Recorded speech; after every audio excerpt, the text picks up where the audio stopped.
पुराने नियम में तुम्हें शैतान के बारे में नहीं बताया गया।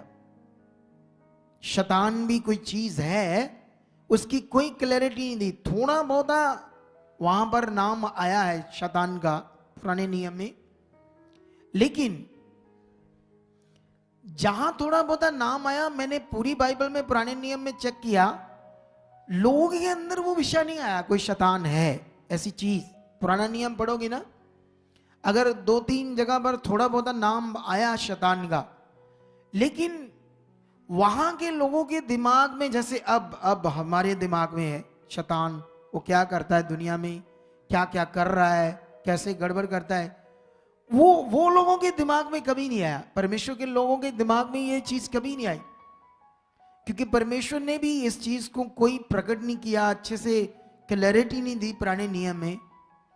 तो ये बात तुम्हें मैं क्यों बता रहा हूं, क्योंकि अभी मैं एक पॉइंट समझाता हूं तुम लोगों को। जैसे मान लो मैं खुदा का दास हूं, अगर तुम सही से ना चलो परमेश्वर के साथ, आगे पीछे चलो, तुम गड़बड़ करो, आज्ञाएं तोड़ो, वचन को तोड़ो, तो मैं तुम्हें ये कहूं तुम्हारा ऐसा होगा, तुम्हारा वैसा नुकसान होगा, तुम्हारे साथ ये गड़बड़ हो जाएगी, तुम ऐसे श्रापित हो जाओगे, ये हो जाएगा, ऐसा हो जाएगा, तो तुम लोग क्या करोगे? गुस्सा करोगे ना? बोलो, करोगे या नहीं? करते हैं ना लोग गुस्सा। जब मैं ऐसे बात करूंगा तुम्हें समझाने के लिए कि तुम अगर ऐसे वचन नहीं चलते, ये आज्ञा नहीं पूरी करते, ऐसे नहीं चलते, ऐसे नहीं करते, है ना, जैसे जैसे खुदा ने कहा, तो तुम्हारे साथ ऐसा होगा, तुम श्रापित हो जाओगी, तुम्हारी ये हो जाएगा, तुम्हारी ये प्रॉब्लम आ जाएगी, वो आ जाएगी।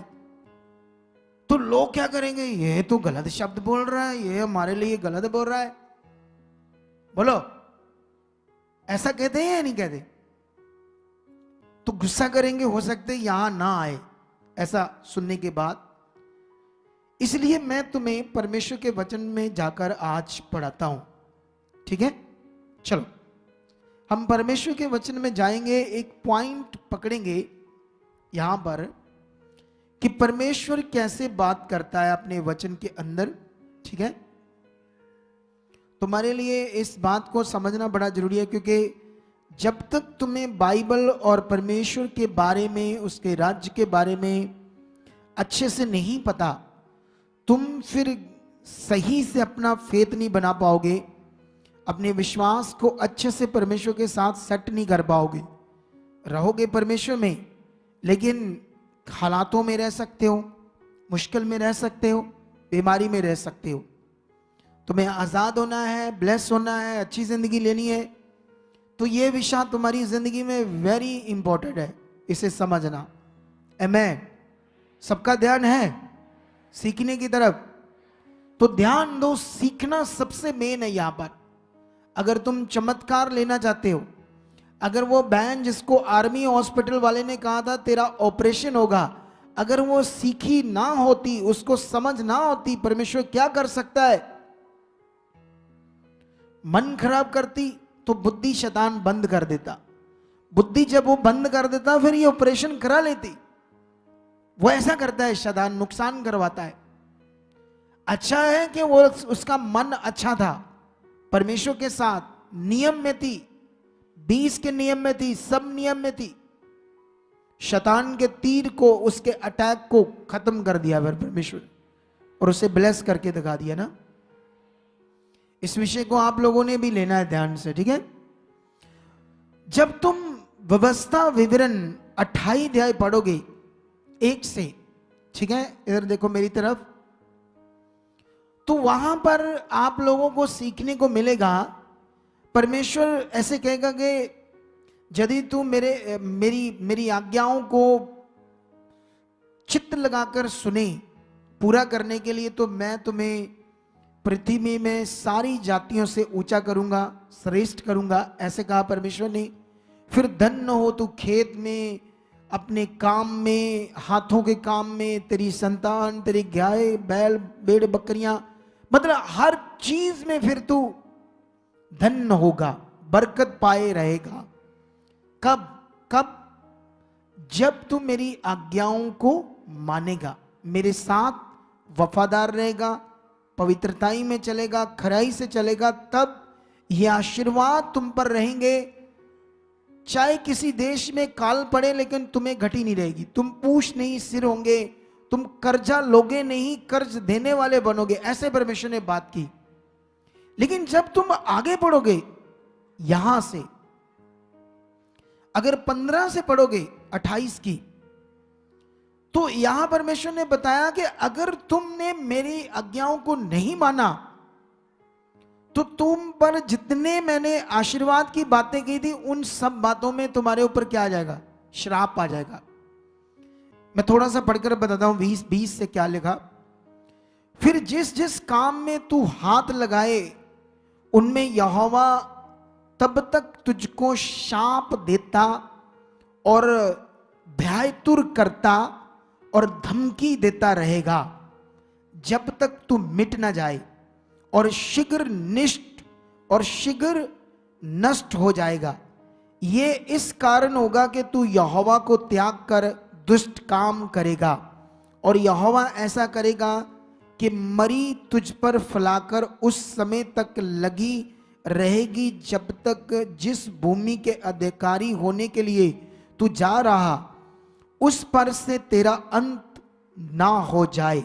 यहोवा तुझको श्रय रोग से और जवर और दाह और बड़ी जलन से और तलवार और झुलस से और घेरुई से मारेगा, और ये उस समय तक तेरा पीछा किए रहेंगे जब तक तेरा सत्यानाश ना हो जाए। और तेरे सिर के ऊपर आकाश पीतल का और तेरे पांव के तले भूमि लोहे की हो जाएगी। यहोवा तेरे देश में पानी के बदले बालू मतलब रेत और धूल बरसाएगा, और वह आकाश से तुझ पर यहां तक बरसेगी कि तेरा सत्यानाश हो जाएगा। यहोवा तुझको शत्रुओं से हरवाएगा और तू एक मार्ग से उनका सामना करने को जाएगा, परंतु 7 मार्ग से होकर उनके सामने से भाग जाएगा, और पृथ्वी के सब राज्यों में मारा मारा फिरेगा। और तेरा शव आकाश के भांति भांति के पक्षियों और धरती के पशुओं का आहार होगा, और उनको कोई भगाने वाला ना होगा। यहोवा तुझको मिस्र से फोड़े और बवासीर और दाद और खुजली से ऐसा पीड़ित करेगा कि तू चंगा ना हो सकेगा। यहोवा तुझे पागल और अंधा कर देगा और तेरे मन को अत्यंत घबरा देगा, और जैसे अंधा अंधियारे में टटोलता है वैसे ही तू दिन दोपहरी में टटोलता फिरेगा, और तेरे काम काज सफल ना होगे, और तू सदैव केवल अंधेर सहता और लुटता ही रहेगा, और तेरा कोई छुड़ाने वाला ना होगा। आपने समझा या नहीं समझा? मैंने यहां आमीन नहीं बोला, क्यों? क्योंकि मैं नहीं चाहता कि ये वचन आमीन बोलने से वो पूरा हो जाता है। लेकिन यहां पर हमने समझना है कि परमेश्वर ने ऐसा उस समय वर्ड दिया इस्राएलियों को। इस वचन से हमारा क्या कनेक्शन है या हम इससे क्या सीख सकते हैं इस वचन से, ये बड़ा जरूरी है हमारे लिए। आमीन। अब सोचो, यहां तो बड़े खतरनाक बातें कर रहा है परमेश्वर। बोलो, अगर मैं छोटी मोटी कर दूं कोई बात तो कोई इतना मुंह फुला लेगा, ये है वो है, इसने सही नहीं बात की हमसे, तो परमेश्वर को भी फिर छोड़ दो, वो तो इतनी खतरनाक बातें कर रहा है हमारे लिए। हालेलुया। कितने लोगों को बात समझ आ रही? सबको। ये मिनिस्ट्री एक पॉजिटिव मिनिस्ट्री है। इस मिनिस्ट्री के द्वारा करोड़ों लोग उद्धार पाएंगे, और पूरी दुनिया में थोड़े समय में ये जाएगी मिनिस्ट्री, पूरी दुनिया में, पूरी दुनिया में। यहां के मिरेकल्स, अद्भुत काम, लोगों का जीवन बदलना, लोग ऐसे बाग बाग हो जाएंगे सुनकर, ऐसे ऐसे होगा इस मिनिस्ट्री में। हालेलुया। लेकिन किन के लिए? जिन्हें जो खुदा मुझ पर प्रकट कर रहा है ये समझकर। ठीक है, ये समझना क्यों जरूरी है हमारे लिए? क्योंकि अगर तुम लोगों ने समझा नहीं कि परमेश्वर का वचन क्या है, ऐसे परमेश्वर, देखो सुनो ध्यान से, क्या परमेश्वर ऐसे ऐसे बात कर सकता है इतनी खराब तरीके से हमसे? बोलो, ऐसे ऐसे वो इतने खराब तरीके से बात कर रहा है, मैं तेरे साथ ऐसा करूंगा, इतना खतरनाक, तुम्हें फोड़े ऐसे मारूंगा, तेरा सत्यानाश करूंगा, इतना तुझे इतना प्रॉब्लम दूंगा मैं। क्या ऐसा हो सकता है परमेश्वर? बोलो, जैसे हमने पढ़ा, तो फिर पॉइंट ऐसा क्यों कहा गया, ऐसा क्यों लिखा गया? सुनो, इसका एक पॉइंट आपके लिए सबसे जरूरी है।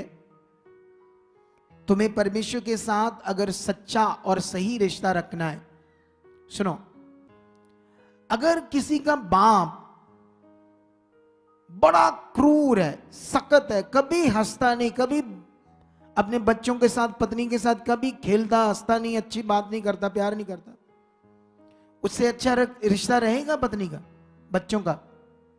बताओ मुझे, नहीं रहेगा ना, क्योंकि वो क्रूर टाइप का बंदा है।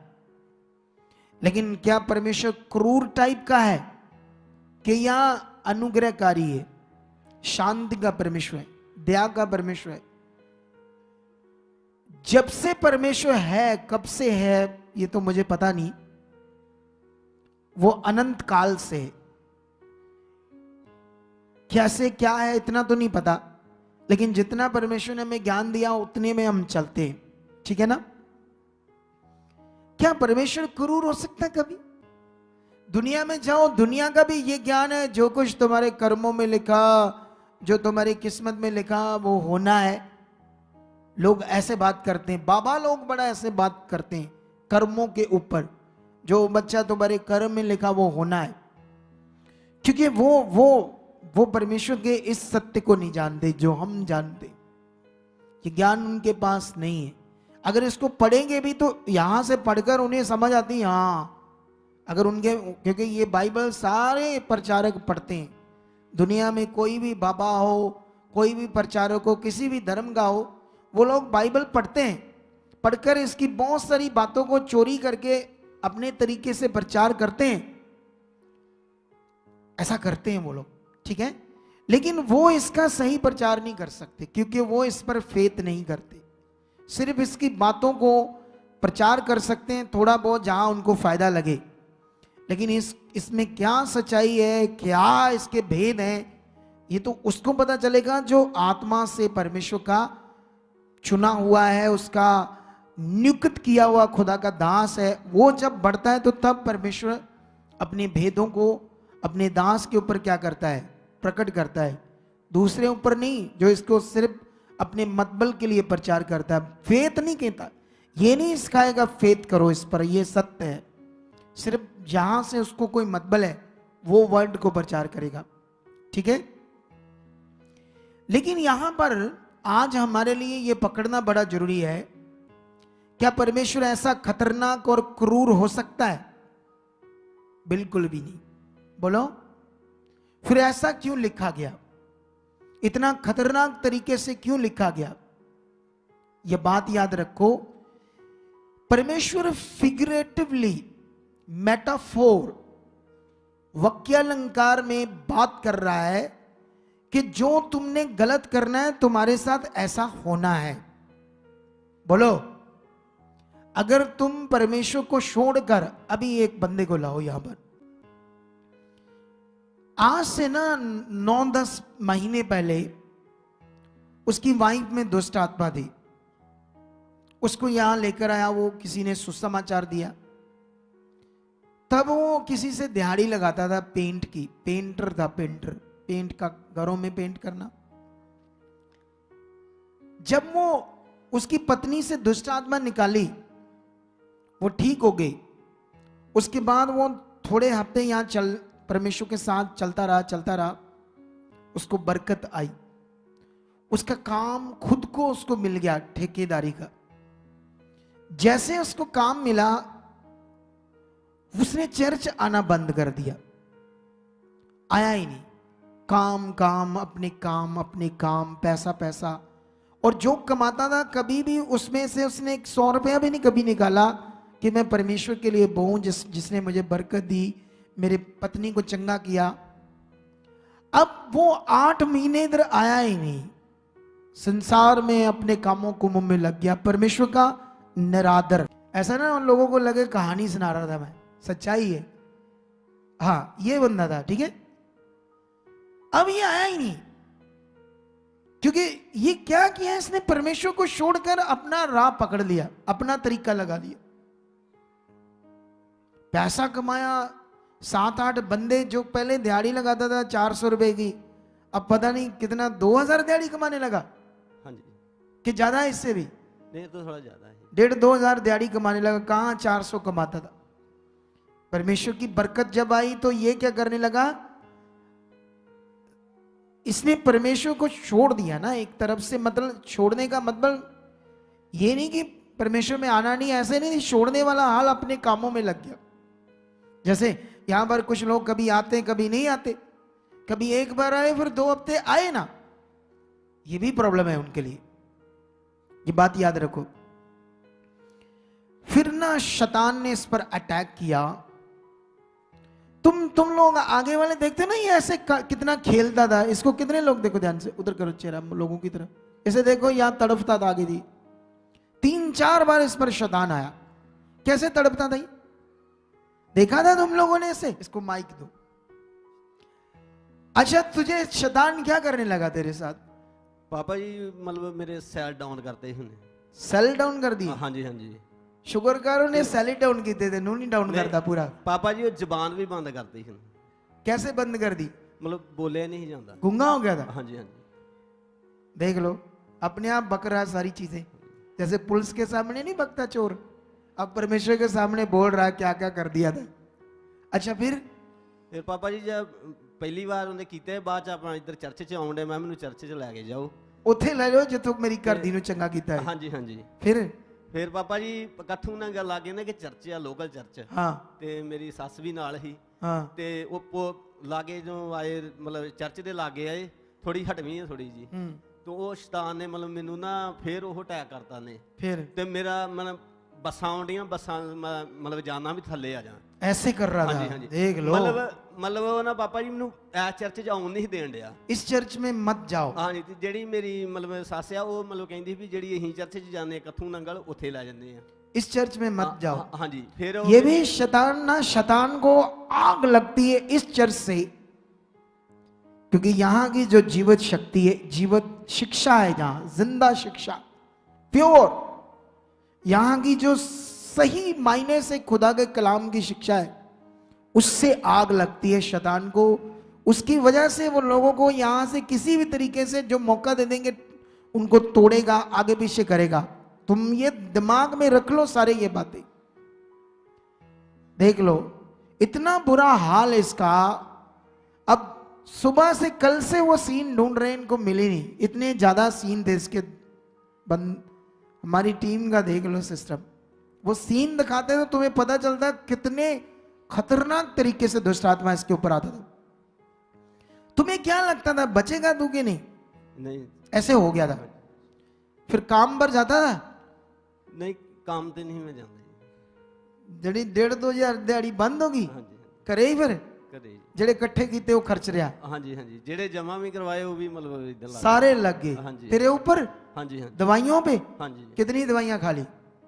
70,000 रुपये लगे। देख लो, ते जे उतो 7,000 8,000 इधर बो देंदा ते तेरा बच जाता। उसने कर दिया ना खराब 60-70,000। सोचो। अच्छा, ये पॉइंट सोच लो। अब ये दूर हुआ परमेश्वर से, अपनी मनमर्जी अपने तरीके से जीने लगा, परमेश्वर को भूल कर कि उसने मेरे साथ भलाई की, मेरी पत्नी को चंगा किया, अच्छा किया, और काम काज में बरकत भी उसने दी परमेश्वर ने, लेकिन अपने तरीके से जीने लगा। अब इसकी जिंदगी में काम किसने किया? परमेश्वर ने इसके साथ बुरा किया या किसने किया? इसके साथ खतरनाक, इसकी जीभ को बंद कर दिया, इसके सेल्स डाउन कर दिए, इसे बसों के नीचे मरवाना चाहता था, घर में क्लेश भी होगी, हाँ जी, कितना झगड़ा होता था रोज, बहुत ज्यादा ਹੁੰਦਾ है। बहुत क्लेश रहने लगा घर में पत्नी के साथ, सुसाइड के विचार, और ये सारी गंदी चीज, इसके पैसों का नुकसान, इसकी बॉडी का नुकसान, इसकी बीमारी, जो कुछ भी, जैसे यहां लिखा, कौन कर रहा है? कौन कर रहा है? परमेश्वर कर रहा है या शैतान? तो फिर यहां ये बातें किसके लिए लिखी गई? ऐसे क्यों लिखा गया? यही तो क्लैरिटी लेनी है तुम्हें। तो मैं तुम्हें बताना चाहता हूं, वहां पर परमेश्वर का ऐसे वचन देने का मतलब था तुम्हारे साथ ऐसा होगा, लेकिन उसने नाम यूज अपना किया कि मैं करूंगा, जबकि इतना क्रूर और गंदा परमेश्वर नहीं करेगा। यह शिक्षा तुम्हें क्यों लेनी है? क्योंकि बाकी जगह तो ऐसे ही प्रचार होता है कि ये परमेश्वर ही करता है।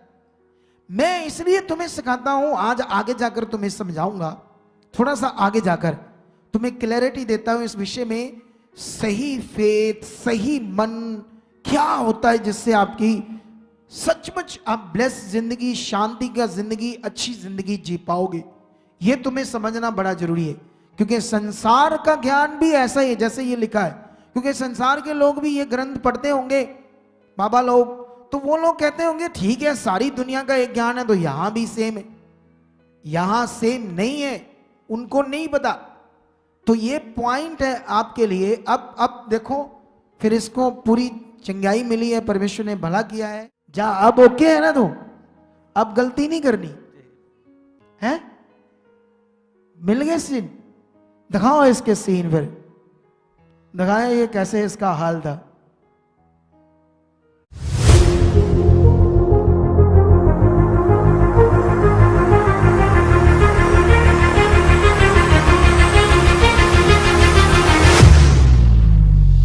अपनी बॉडी में लो और रिसीव करो और हील होकर जाओ। आज चमत्कार होते थे, चमत्कार होते हैं, चमत्कार होते देखेंगे, उसकी जिंदा शक्ति को देखेंगे। जो विश्वास करेंगे वो बड़े काम देखेंगे।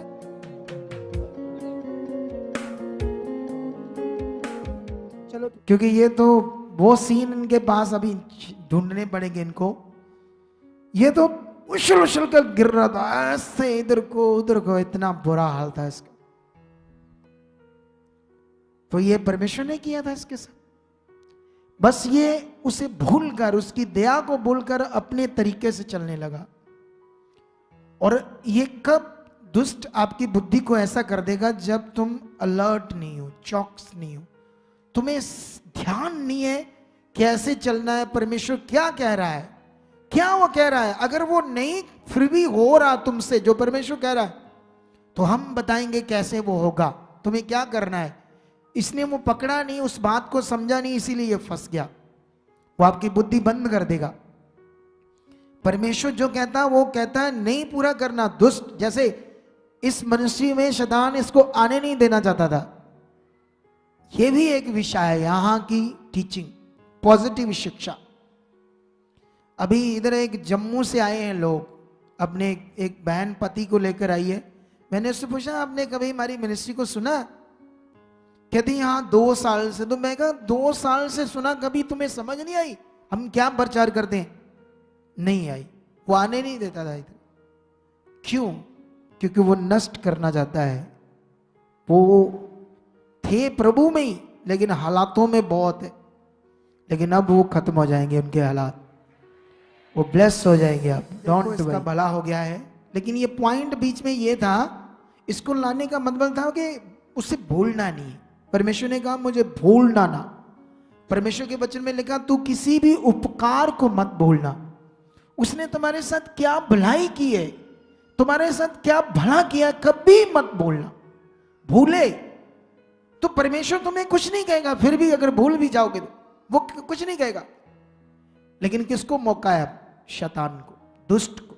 वो तुम्हें दूर करेगा, तुम्हें सिचुएशन में ले आएगा, तुम्हारी बुद्धि बंद करेगा, तुम्हें हालातों में डालेगा, तुम्हें नेगेटिव करेगा, तुम्हारे सोच पर राज्य करके तुम्हें गंदा भी करेगा, गंदगी में डालेगा, गलत चीजें भी करवा सकता है, वो कुछ भी वो कर सकता है। इसीलिए ये ध्यान देना है अपने, ठीक है। बैठ जा बच्चे। तो अभी यहां पर हमें क्लैरिटी मिल गई कि जो ये लिखा है, लिखने का मतलब क्या है। परमेश्वर फिगुरेटिवली अलर्ट कर रहा है कि तुम अगर ऐसा नहीं चलोगे मेरी आज्ञाओं, क्योंकि जो देखो इधर देखो ध्यान से मेरी तरफ। अगर हम परमेश्वर जिसने हमें शरीर दिया, सांस दिया, पूरी दुनिया को उसने बनाया, जो उसने कहा अगर हम नहीं करेंगे तो हमारे लिए नाश है, हमारे लिए जीवन नहीं है। उसने जो कहा वो नहीं करेंगे। तो इसलिए वो फिगुरेटिवली ऐसे वर्ड दे रहा था उस समय जब अंधकार का टाइम था। नए नियम में ऐसे परमेश्वर बात करते ही नहीं। पुराने नियम में अंधकार के टाइम में जब अनुग्रह नहीं हुआ था, परमेश्वर ने अपनी योजना को प्लान नहीं किया था, पूरी तरह से प्रकट नहीं किया था, जब पृथ्वी पर शैतान का राज्य था, उस समय ऐसे परमेश्वर ने वर्ड दिया और उसको शो मत किया कि शैतान नाम की भी कोई चीज है। आमेन। कि परमेश्वर कितना महान है, कितना ताकतवर है, ठीक है। ये बुक जोना बुक है। हिंदी में जोना और पंजाबी में से यूना बोलते हैं, यूना नबी, ठीक है। हम यहां पर परमेश्वर ने जोना को कुछ कहा, तो क्या वाक्य था थोड़ा सा पढ़ते हैं एक अध्याय से, ठीक है। यहां पर लिखा योना की बुक 1 से स्टार्ट करते हैं। यहोवा का यह वचन अमित्ते के पुत्र योना के पास पहुंचा। उठकर उस बड़े नगर नीनवे को जा और उसके विरुद्ध प्रचार कर, क्योंकि उसकी बुराई मेरी दृष्टि में बढ़ गई है। परंतु योना यहोवा के सम्मुख से तर्शिश को भाग जाने के लिए उठा और जाफा नगर को जाकर तर्शिश जाने वाले एक जहाज पाया और भाड़ा देकर उस पर चढ़ गया कि उनके साथ यहोवा के सम्मुख से तर्शिश को चला जाए। तब यहोवा ने समुद्र में एक प्रचंड आंधी चलाई और समुद्र में बड़ी आंधी उठी, यहां तक कि जहाज टूटने पर था। तब मलाह लोग डरकर अपने अपने देवता की दुहाई देने लगे और जहाज में जो व्यापार की सामग्री मटेरियल था उसे समुद्र में फेंकने लगे कि जहाज हल्का हो जाए। परंतु जोना जहाज के निचले भाग में उतरकर सो गया था और गहरी नींद में पड़ा हुआ था। तब माजी उसके निकट आकर कहने लगे, तू भारी नींद में पड़ा हुआ है, क्या करता है? उठ अपने देवता की दुहाई दे। संभव है कि ईश्वर हमारी चिंता करे और हमारा नाश ना हो। तब उन्होंने आपस में कहा, आओ हम चिट्ठी डालकर जान ले कि ये विपत्ति हम पर किसके कारण पड़ी है। तब उन्होंने चिट्ठी डाली और चिट्ठी जोना के नाम पर निकली। तब उन्होंने उससे कहा, हमें बता कि किस कारण से विपत्ति हम पर पड़ी है। तेरा बिजनेस कारोबार क्या है? तू कहां से आया है? तू किस देश और किस जाति का है? उसने उनसे कहा, मैं इब्री हूं और स्वर्ग का परमेश्वर यहोवा जिसने जल थल दोनों को बनाया है उसी का भय मानता हूं। तब वह बहुत डर गए और उससे कहने लगे, तूने ये क्या किया? वह जान गए थे कि वह यहोवा के सम्मुख से भागा है, क्योंकि उसने आप ही उनको बता दिया। आमेन। इधर ध्यान दो, ये मैंने पढ़ा दिया। हुआ क्या था? टॉपिक वाक्या शुरू में, और यहां पर भी हमारे लिए कुछ सीखने को बड़ा विषय है। आमेन। यहां पर परमेश्वर ने योना नबी को, जैसे मैं नबी हूं, अपना वचन दिया कि नीनवे के लोग मुझे छोड़कर, क्योंकि वो परमेश्वर के लोग थे, वो पाप में बढ़ गए, पाप करने लगे। हो सकता है आज हम में से भी कुछ ऐसे लोग यहां हो जो परमेश्वर के बारे में जानते हो, क्या परमेश्वर ने कहा है, कैसे पाप है, गलत वीडियोस नहीं देखना, फ्रेंड्स नहीं बनाना, रात तक चैट नहीं करनी फ्रेंड्स से, क्योंकि ये पाप है। क्या है ये? पता होता है, लेकिन कई लोग पता होता है फिर भी नहीं कंट्रोल कर पाते, क्योंकि आप किसके कंट्रोल में आ चुके हैं? शैतान की। ये बात याद रख लो। लेकिन ये लोग भी ऐसे बहुत सारी गंदी चीजें करने लगे, व्यभिचार में बढ़ गए। नीनवे के लोग परमेश्वर की आज्ञाओं से हट गए और पाप में बढ़ गए।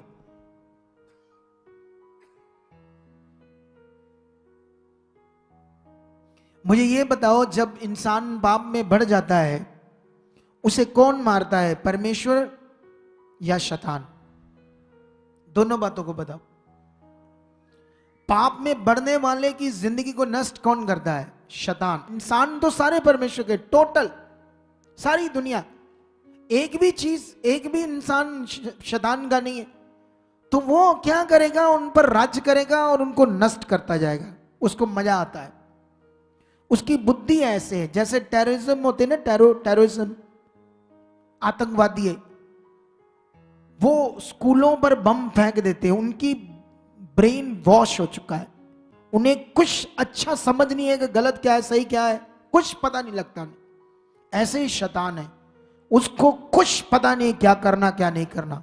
वो उसकी जिंदगी से लोगों का बस नाशित होता है, वो लोगों को मारता, नाशित करता, गंदगी करता है, सब कुछ बुरा बुरा बुरा बुरा।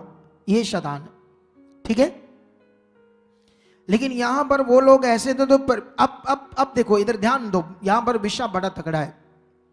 यहां पर विषय ये है कि अगर वो पाप में बढ़ गए तो परमेश्वर का काम है कि जो पाप में बढ़ गया उन्हें नष्ट करना है। तो फिर उन्हें ऐसा क्यों कहना है जोना को कि उनको को भी अपना मन फिराओ, पश्चाताप करो? फिर तो जरूरत नहीं है। बोलो, सीधा अपनी शक्ति मारे परमेश्वर और नष्ट कर दे। लेकिन ऐसे क्यों परमेश्वर कर रहा है कि उन्हें कह रहा है कि तुम्हारे साथ मैं ऐसे तुम्हें नष्ट कर दूंगा, तुम्हें खत्म कर दूंगा, तुम नहीं तो अपना मन फिराओ, अपने पाप छोड़ दो। ये बात जोना को उसने कही कि उनका पाप मेरे तक बढ़ गया है, उनको जाकर बोलो उस देश के लोगों को कि पश्चाताप करें ताकि तुम्हारा मैं नाश ना करूं। यहां दो पॉइंट है। अगर जैसे मान लो जैसे एक सरकार है, तो सरकार के सामने हम जब क्राइम करते हैं तो वो माफ करते हैं या सजा देते हैं? दोनों में से क्या करते हैं सरकार? बोलो, है? सजा देते हैं ना। अगर तुम चोरी करोगे तो पकड़े जाओगे तो क्या होगी? सजा होगी ना। अगर तुम नशा बेचोगे, स्मैक, चिट्टा, पकड़े जाओगे तो क्या होगी? क्राइम है ना। अगर तुम व्यभिचार में पकड़े गए है ना, अभी तो शैतान ने उनको कंट्रोल करके ये चीजें फ्री करा दी देशों में, लेकिन क्राइम करने से सरकार आपको माफ नहीं करेगी, उस क्राइम की सजा देगी। यहोवा के सामने उस देश ने घोर पाप कर दिया, यहोवा को छोड़ दिया, सब कुछ गंदगी कर रहे। अब परमेश्वर को उनको सजा देनी चाहिए या क्षमा करना चाहिए? बताओ मुझे, बताओ मुझे। सजा देनी चाहिए ना, क्योंकि उन्होंने क्राइम किया है। लेकिन परमेश्वर उनका तक अपना मैसेज ये पहुंचा रहा है कि तुम पश्चाताप करोगे तो मैं तुम्हें नष्ट नहीं करूंगा, नहीं तो तुम्हें मैं क्या कर दूंगा? नष्ट। लेकिन ये बात योना उस देश में लोगों को बताने की बजाय दूसरे देश को चला गया। ऐसा क्यों? ऐसा क्यों हुआ? क्या योना का अपना मन था या योना ने बुद्धि लगाकर शैतान को मौका दिया और शैतान ने उसे कंट्रोल करके उसकी बुद्धि को दूसरे एरिया में चला गया उसको लेकर, ताकि वो लोग पाप में रहें और नष्ट हो जाए? तो यहां काम कौन कर रहा है? यहां पर जो लोग आते हैं, तुम्हें यहां से दूर करने का काम किसका है? शैतान का, ताकि तुम्हें नष्ट करे, तुम्हें नेगेटिविटी में डाले। तुम कई लोगों से यीशु में ही रहेंगे कई लोग, लेकिन मेरा विरोध कराएगा, उनसे इस मिनिस्ट्री का विरोध कराएगा शैतान। ऐसा भी कराएगा।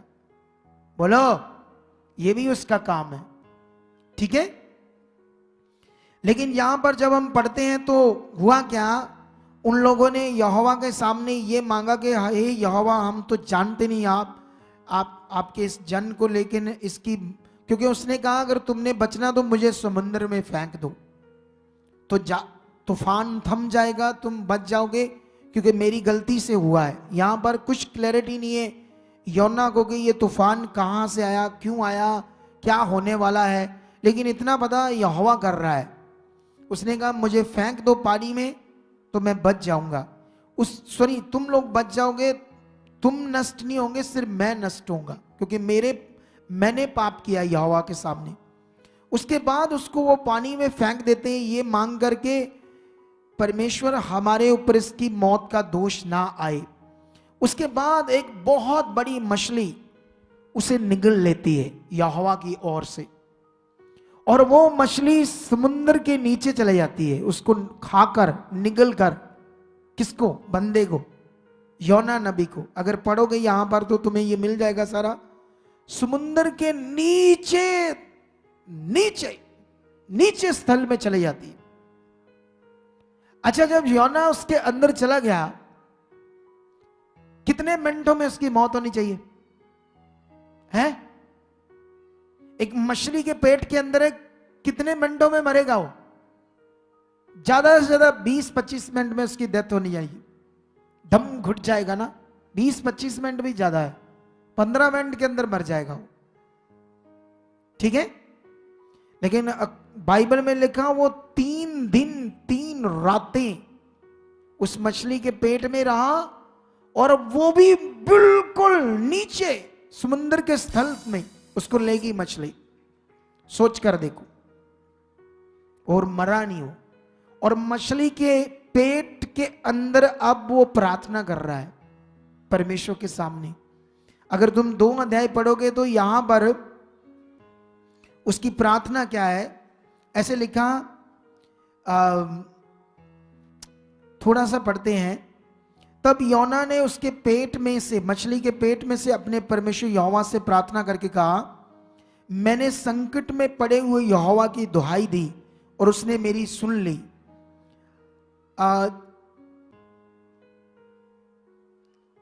3 में लिखा, तूने मुझे गहरे सागर में समुद्र के था तक डाल दिया और मैं धाराओं के बीच में पड़ा था।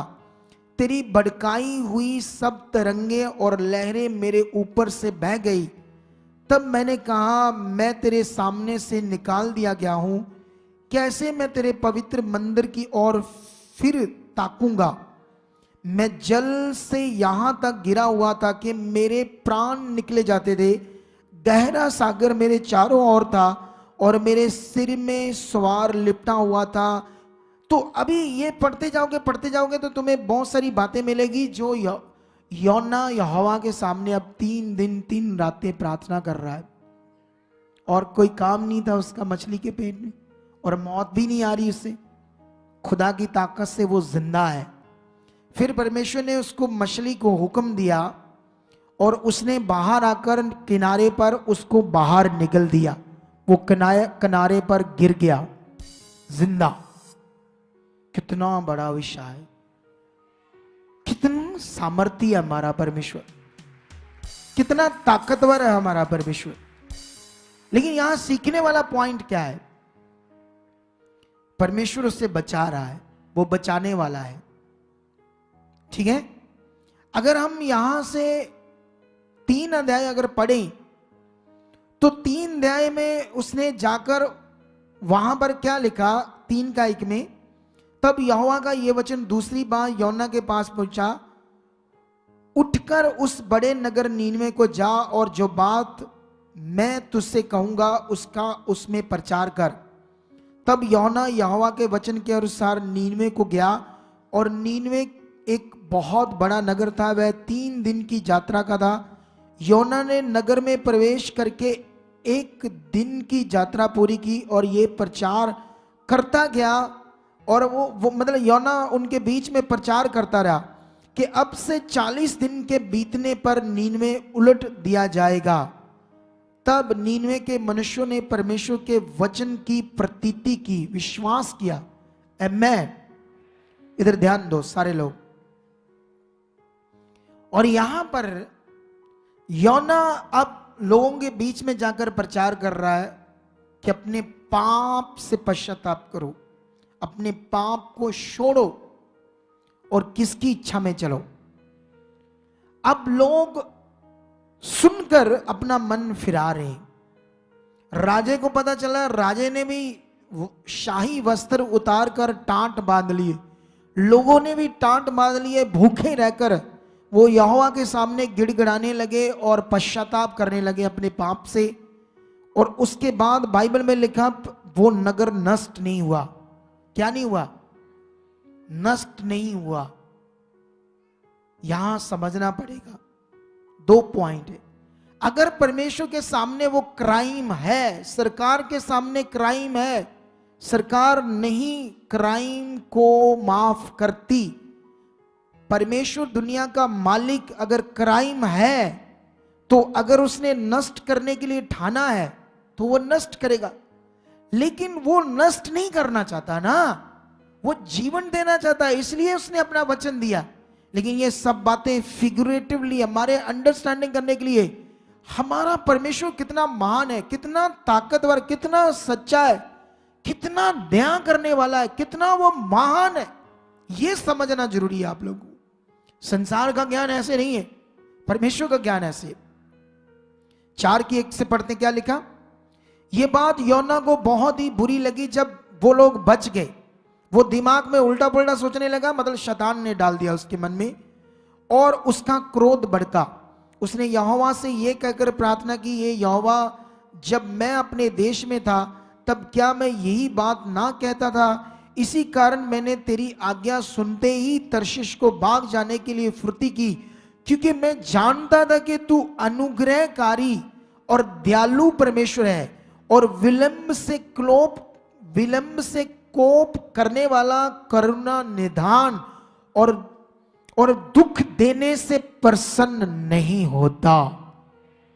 आमीन। ये सोच लो, ये योना बोल रहा है, दिमाग अभी भी उसका टेढ़ा, अभी भी योना नबी नेगेटिविटी की बातें कर रहा है, दुष्ट का प्रभाव उसके ऊपर कुछ ना कुछ काम कर रहा है। और वो क्या बात कर रहा है? ये बात कर रहा है, गुस्सा कर रहा है कि तूने इनको नष्ट नहीं किया, ये नष्ट नहीं हुए तो ये इनका भला हो गया है, तो वो लोग मुझे गलत मानते होंगे, तू झूठ मूठ आया है, तू झूठ मूठ बोल रहा है, कोई परमेश्वर ने तुझे ऐसा नहीं कहा कि मैं। उसके दिमाग में ये बातें आ रही थी।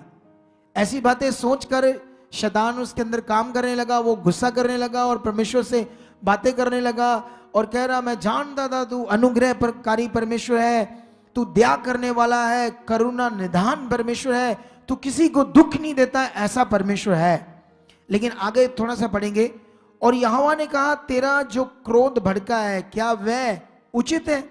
इस पर योना उस नगर से निकलकर उसकी पूर्व ओर बैठ गया और वहां एक छप्पर बनाकर उसकी छाया में बैठा हुआ ये देखने लगा कि नगर का क्या होगा। तब यहोवा परमेश्वर ने एक रेड़ का पेड़ उगाकर, यहां पर सुनो ध्यान से, अगर मैं फटाफट से पढ़ दूं, 2 मिनट में पढ़ दूंगा तो तुम्हें एक पिक्चर समझ आ जाएगी सारी, ठीक है। देखो यहां पर लिखा, एक रेड़ का पेड़ परमेश्वर ने बढ़ाकर योना के सिर पर छाया की, जिससे वह उसका दुख दूर हो। योना उस रेड़ के पेड़ के कारण बहुत ही आनंदित हुआ। सवेरे जब पौ फटने लगी तब परमेश्वर ने एक कीड़े को भेजा, जिसने रेड़ का पेड़ ऐसा काटा कि वह सूख गया। जब सूर्य उगा तब परमेश्वर ने पुरवाई बहाकर लू चलाई और धूप योना के सिर पर ऐसी लगी कि वह मूर्छित होने लगा और उसने ये कहकर मृत्यु मांगी, मेरे लिए जीवित रहने से मरना ही अच्छा है। परमेश्वर ने योना से कहा, तेरा क्रोध जो रेड़ के पेड़ के कारण भड़का है क्या वह उचित है? उसने कहा, हाँ, मेरा जो क्रोध भड़का है वह अच्छा ही है, वरन क्रोध के मारे मरना भी अच्छा होता। तब यहोवा ने कहा, जिस रेड़ के पेड़ के लिए तूने कुछ परिश्रम नहीं किया, तू उसको बढ़ाया, तूने क्या उसे ना तूने बढ़ाया, जो एक ही रात में हुआ और एक ही रात में नष्ट भी हुआ, उस पर तूने तरस खाया। फिर ये बड़ा नगर नीनवे, जिसमें 1,20,000 से अधिक मनुष्य हैं, जो अपने दाहिने बाएं हाथों का भेद नहीं पहचानते, और बहुत से घरेलू पशु भी उसमें रहते हैं, तो क्या मैं उस पर तरस ना खाऊं? आमेन। इस वचन से मैं तुम लोगों को क्या समझाना चाहता हूं? मैं तुम्हें सिर्फ यह बताना चाहता हूं कि जो बाइबल है वो एक फिगरेटिवली ग्रंथ है, शास्त्र है, जिसकी रचना को कंप्लीटली समझना हमारे विश्वासियों के लिए क्या है? जरूरी है। अगर तुम ये सोचते हो परमेश्वर परीक्षा लेता है, तुम्हें दुख आने हैं यीशु में, तो फिर आने हैं, ज्यादा आने हैं, ज्यादा हालात आने हैं। अगर तुम्हें यह क्लैरिटी है कि परमेश्वर कोई प्रॉब्लम नहीं करता, मुझे कोई दुख नहीं देता, कोई हालात नहीं देता, उसकी ओर से कोई, वो मेरे लिए बुरा कभी सोचता नहीं, अगर तुम्हें यह पता है वो मेरे लिए सिर्फ भला करता है, मेरे लिए अच्छा करने के लिए यीशु कुर्बान हुआ है, तुम्हारा ये फेथ है, तो ऐसे बहुत सारे वचनों को तुमने फिगरेटिवली समझना है, इनका मीनिंग क्या है। अगर तुमने इसका मीनिंग दूसरी तरफ जोड़ दिया तो तुम्हारी जिंदगी में नेगेटिविटी, शैतान काम करेगा एक मिनट से भी पहले। ये याद रख लो, क्योंकि अभी मैं जो सिखाऊंगा इससे तुम्हें समझ आएगी। यहां तो बस मैं तुम्हें पढ़ा रहा था, अभी मेन पॉइंट पर मैं तुम्हें लेकर आऊंगा, ठीक है। यहां पर ये क्लैरिटी मिल गई कि परमेश्वर कह रहा कि वो दाहिने बाइने हाथ का भेद नहीं जानते थे, तो मैं क्यों ना उन पर तरस खाऊं। इसका मतलब यहां पर परमेश्वर का नष्ट करने का कोई नियम नहीं, उनको नाश करने का कोई भी नियम परमेश्वर का नहीं है। जब तुम आग जलती हुई कोलों के अंदर हाथ डालोगे तो तुम्हारा हाथ परमेश्वर ने पकड़कर डाल दिया या तूने खुद डाला? और जब तूने डाला तो तुम्हें पता होना चाहिए ये जो आग में हाथ डालेगा तो जलेगा, इसलिए तुम नहीं डालते, डालोगे तो जल जाएगा। परमेश्वर ने बताया कैसे तुम जल जाओगे, कैसे तुम नष्ट हो जाओगे, कैसे तुम्हारे परिवार श्रापित हो जाएंगे, कैसे तुम्हारी जिंदगी श्रापित हो जाएगी। उसने सिर्फ बताया अपना नाम लेकर पुराने नियम में, लेकिन परमेश्वर ऐसा कुछ नहीं करता। वो बेबस परमेश्वर नहीं है, वो सामर्थ्य है, वो ताकतवर है। वो चाहे तो एक मिनट से पहले सारी दुनिया को अपनी ओर कर ले, लेकिन अगर ऐसा उसने किया तो वो मनुष्य की अपने मन, अपनी इच्छा से नहीं होगा। परमेश्वर ने अपनी शक्ति से कंट्रोल करके उनको ऐसा कर दिया, लेकिन परमेश्वर चाहता है लोगों को स्वयं इच्छा से वो मुझे माने, अपनी इच्छा से मुझे जानकर, सुसमाचार सुनकर मन फिराए और फिर मैं उद्धार दूंगा। यह परमेश्वर का नियम है। इसीलिए हर बंदा यीशु मसीह में आने के बाद दुनिया को बचाने के लिए क्या देना शुरू कर देता है? सुसमाचार। सुसमाचार। अगर तुम सारे लोग सच्चे दिल से सुसमाचार देते, परमेश्वर के लिए जीते, तो सबसे पहले तो तुम्हारा घर ब्लेस होता, तुम्हारी जिंदगी ब्लेस होती, उसके बाद तुम्हें कोई घटी ना रहती। लेकिन तुम ऐसा करते नहीं। कभी किसी ने थोड़ा बहुत किसी को बता दिया, ऐसा करते हो। तुम्हें जीना है, सुसमाचार देना है परमेश्वर के लिए, इस काम के लिए उसने तुम्हें बुलाया है। यह काम हम सबके लिए है, परमेश्वर का यह कहना है।